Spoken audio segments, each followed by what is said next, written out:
Impact ranches को design किया जाता है जहां पे बहुत ही ज्यादा टॉर्क की रिक्वायरमेंट होती है, जैसे कि ट्रक्स या फिर शिप्स वगैरह का जो काम होता है वहां पे इम्पैक्ट रेंचेस की नीड होती है। इम्पैक्ट रेंच जब नाम ही इम्पैक्ट है तो नेचुरल है कि इसमें इम्पैक्ट सॉकेट्स ही लगेगी, बट बहुत जगह नोटिस किया है कि लोग इम्पैक्ट रेंच पे इस तरह की क्रोम सॉकेट्स को यूज करते हैं।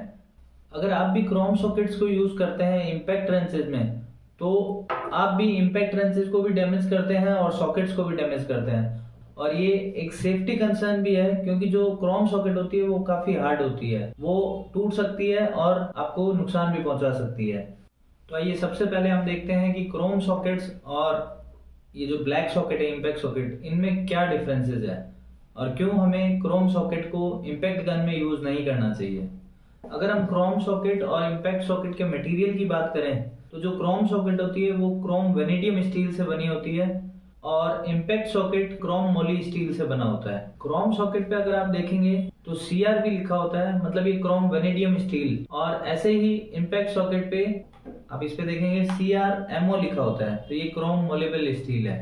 क्रोम वेनेडियम और क्रोम मोली स्टील जो है, इन दोनों सॉकेट्स के बीच में फर्क ये है कि जो क्रोम वेनेडियम सॉकेट है वो काफी ज्यादा हार्डन करी होती है, उसको बहुत ही ज्यादा टेम्परेचर में हार्ड किया जाता है। और अगर इम्पैक्ट सॉकेट की बात करें तो मटेरियल सेम है लेकिन इसकी जो हार्डनिंग है वो बहुत लो होती है। इसी कारण जब आप क्रोम सॉकेट को अगर इम्पैक्ट गन में यूज करते हैं, स्पीड के कारण और इसकी हार्डनेस के कारण इसकी जो वॉल्स है या फिर इसकी जो ऊपर की ये पॉलिश है ये उतरने लग जाती है और इसके जो टुकड़े हैं वो उड़ने लग जाते हैं, जो कहीं ना कहीं डैमेज कर सकते हैं। इसके अलावा हार्ड होने के कारण ये उस मटेरियल में उतनी स्ट्रेंथ नहीं बना पाती और जिसके कारण ये टूट जाती है सॉकेट्स।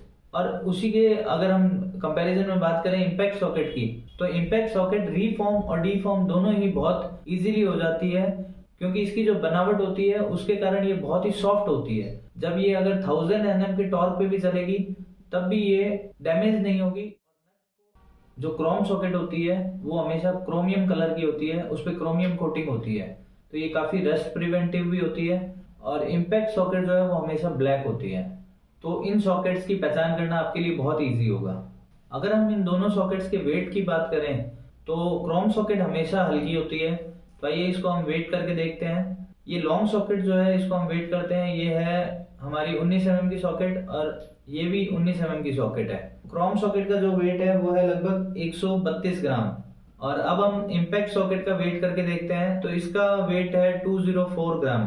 तो आप देखेंगे कि दोनों सॉकेट्स के वजन में काफी फर्क होता है। आप रेगुलर सॉकेट और इम्पैक्ट सॉकेट की पहचान ऐसे भी कर सकते हैं कि जो इम्पैक्ट सॉकेट होती है उसकी जो वॉल की थिकनेस होती है वो हमेशा ज्यादा होती है और क्रोम सॉकेट की थिकनेस कम होती है। अगर हम इन दोनों सॉकेट्स की थिकनेस को मेजर करते हैं तो हम देखते हैं कि इसमें बहुत ज्यादा डिफरेंस है। तो अब हम देखते हैं क्रोम सॉकेट की वॉल की थिकनेस, और ये होती है 3.27 mm। और इसी तरह अगर हम इम्पैक्ट सॉकेट की वॉल थिकनेस को मेजर करते हैं तो वो अप्रोक्स आती है 4.23 mm। तो इतना डिफरेंस होता है इन दोनों की वॉल थिकनेस में। एक चीज मैं आपको और बताना चाहता हूँ कि क्रोम सॉकेट और इम्पैक्ट सॉकेट की थिकनेस में भी फर्क होता है। अगर हम क्रोम सॉकेट की थिकनेस की बात करें तो इसका जो मेजरमेंट है वो 25.85 mm आ रहा है, मतलब लगभग 26 mm की है। और यही अगर हम इम्पैक्ट सॉकेट की थिकनेस की बात करें तो ये लगभग 27.72 मतलब 28 mm की लगभग थिकनेस आ रही है इसकी। इम्पैक्ट सॉकेट्स की जो वॉल होती है वो थिक होती है और थिक वॉल्स होने के कारण इसका जो फोर्स है और जो टॉर्क है उसकी कैपेसिटी बहुत ज्यादा हो जाती है और वो जो भी बोल्ट हम हैंडल करते हैं, जो भी बोल्ट को हम ओपन करते हैं उसको बहुत अच्छे तरीके से ओपन कर पाती है। क्रोम सॉकेट्स आप उस जगह पे यूज कर सकते हैं जहाँ पे बहुत ही टाइट लोकेशन है क्योंकि इसकी वॉल्स थिन होती है और कभी कभी हम देखते हैं जहाँ पे प्लग्स या ऐसी चीजें होती है वहां पे ये सॉकेट बहुत इजी तरीके से काम कर जाती है। तो ये क्रोम सॉकेट का अपना एक बेनिफिट है। तो अगर हम बात करें क्रोम सॉकेट को यूज करने के लिए हमें हमेशा इस तरह के रैचेट हैंडल की नीड होती है। रैचेट हैंडल में आप देखोगे कि ये बॉल होती है जिसमें एक स्प्रिंग लगा होता है, उस स्प्रिंग के कारण ये दबती है बॉल। और अगर हम सॉकेट में देखें तो इस तरह के चारों कोनों में ये डी टाइप के कट बने होते हैं। इन कट्स के कारण ये जो सॉकेट है ये रैचेट में एकदम इजीली ग्रिप कर लेती है। अगर हम इसको देखें इम्पैक्ट सॉकेट में किसी भी तरह का कोई कट नहीं बना होता है, ये जनरली जब टाइट होती है तो अगर हम इस इम्पैक्ट रेंच को देखें तो इसमें ये जो रिंग लगी होती है ये मेटल की रिंग लगी हुई है। इस एनविल में कभी कभी पीयू या फिर रबड़ की रिंग भी लगी होती है, तो उसकी वजह से ये जो रिंग है ये इस सॉकेट में ग्रिप बना लेती है। तो इस तरीके से ये इम्पैक्ट सॉकेट इसमें फिक्स होती है। तो जब आप क्रोम सॉकेट को इम्पैक्ट गन में लगाते हैं तो प्रॉब्लम दो तरह की होती है। एक तो इसमें जो ये कट्स बने होते हैं चारों तरफ, जब आप इसको बहुत स्पीड में चलाते हैं तो ये रिंग इसमें फंस जाती है और इसके कारण जो आपका एनविल है वो इसको पकड़ लेता है एकदम अच्छी तरीके से। तो इसको निकालना बहुत टफ हो जाता है और कभी कभी स्क्रू ड्राइवर तक भी टूट जाते हैं इस सॉकेट को निकालने के चक्कर में। एंड दूसरा रीजन है कि जब क्रोम सॉकेट चलती है इस एनविल पे तो ये एनविल को भी डैमेज कर देती है और इसके अंदर जो कोटिंग हुई हुई है ये सारी रिमूव हो जाती है और इसके रिमूव होने के कारण इसमें बहुत ज्यादा रस्ट लगने का चांसेस होता है और इसके जो टुकड़े निकलते हैं, इसकी चिपिंग जो होती है वो भी आपको लगने का डर रहता है। लेकिन इस रैचेट हैंडल में आप इम्पैक्ट सॉकेट को यूज कर सकते हैं। ये जो हमारी इम्पैक्ट सॉकेट है इसमें इस तरीके के होल बने होते हैं। इस होल के कारण आप जब इसको लगाते हैं तो ये होल इसमें पूरा सेट हो जाता है। उसके बाद ये इम्पैक्ट सॉकेट नहीं निकलती। कुछ इम्पैक्ट रेंचेस में एक पिन डलती है जिसे आप इस सॉकेट के थ्रू इस एनविल में डाल सकते हैं और उसके बाद आप यहाँ पे ओरिंग से इस सॉकेट को लॉक कर सकते हैं। तो इसलिए इम्पैक्ट सॉकेट्स में ये होल बने होते हैं। क्रोम सॉकेट की अगर हम बात करें तो काफी सस्ती होती है इन कंपैरिजन टू ये इम्पैक्ट सॉकेट के,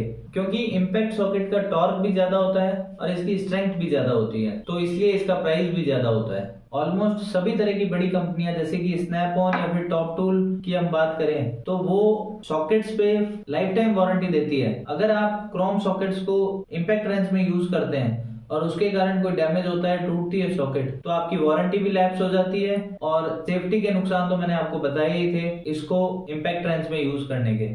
तो अब सवाल ये आता है कि आपको कौन सी सॉकेट परचेज करनी चाहिए अगर आप नया काम स्टार्ट कर रहे हो।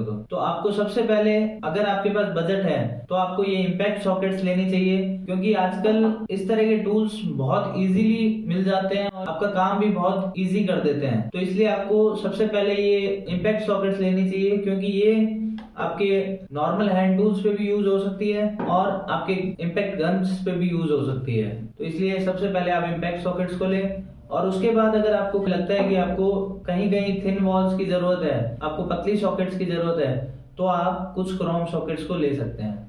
तो ये थी हमारी वीडियो क्रोम सॉकेट और इम्पैक्ट सॉकेट्स के डिफरेंसेस के बारे में और हमने समझा कि कौन से सॉकेट को हमें कहाँ यूज करना चाहिए। अगर आपको ये वीडियो पसंद आया हो तो आप इस वीडियो को शेयर जरूर करें और कमेंट में हमें बताएं कि आपको इस वीडियो में सबसे अच्छा क्या लगा। और अगर आपने इस चैनल को अभी तक सब्सक्राइब नहीं किया है तो आप हमारे चैनल टेक बिहाइंड टूल्स को सब्सक्राइब जरूर करें।